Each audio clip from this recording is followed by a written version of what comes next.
So a Porsche 356 flywheel, you're going to witness it getting balanced. Now, balancing a flywheel is something a lot of people hear about, and it's one of the things you just get done, like skimming of a head.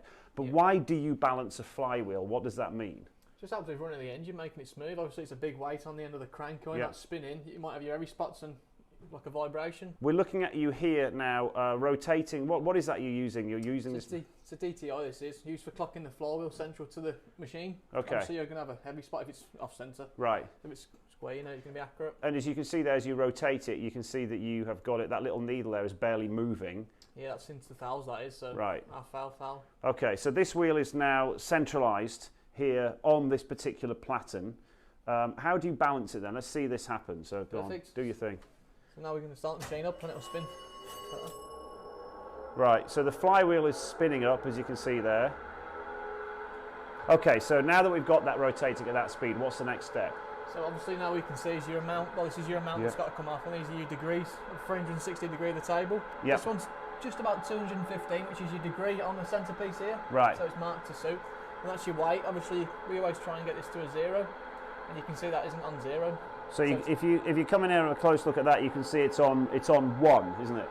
Does that mean that is out then? That wheel is not yes, good enough? Yes, that means it's out of balance. Okay, so you want to get that needle as close to 0 as you can. Yeah, if not on 0. And 0 means that this flywheel would be balanced. Yeah, be smack on, be running perfect. Okay, so how do we know where to remove metal on that rotating flywheel to get that to 0? So that's what we do. We stop our machine. We stop moving. If you can see here, we've got a little pointer, which was marked as 1 for the machine. And you'll turn it around to 215 like so. Ah, right, okay, so that's interesting. So your two dials here, the top one tells you how much weight you're out by. Yep. And the bottom one tells you where specifically on the 360 degrees of that flywheel is the problem. Yes, that's it, yeah. So the problem on this one, so you've locked it at, what are we locking it at? We're going to lock it at 215 degrees. Right. So that's now locked at 215 degrees. And where is the problem on that flywheel then, in line with that? So if we follow that line up there, it'll be about here. This is where the heavy part of this flywheel is. Right, so we drill out a bit of that, spin it up again, try and get to 0. Yeah, and see where we're at. Sweet, shall we do that then?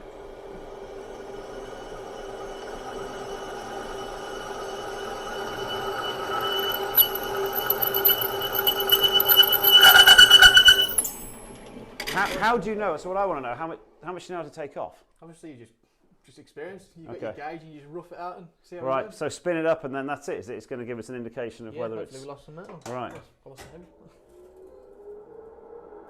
So up it goes again with a small removal of metal from one specific 215 degree angle on the wheel.